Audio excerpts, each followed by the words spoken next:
যাকে হারিয়ে ফেলবো ভাবলেই বুকের মধ্যে ব্যথার বিস্ফোরণ ঘটত, তাকে দেখি না আজ 100 বছর হয়।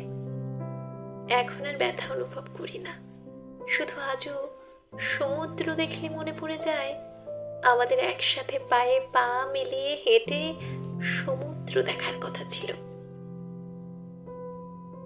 একই শহর, একই রাস্তায় আমরা হাঁটি, একই আকাশ, একই চাঁদ দেখি, অথচ অথচ আমাদের মধ্যে যোজন যোজন দূরত্ব। জানেন তো, আজকাল কেউ যখন আমার সামনে অভাবের কথা বলে, আমার তখন তার কথা ভীষণ মনে পড়ে যায়। অভাব বলতে এখন আমি শুধু তাকেই বুঝি।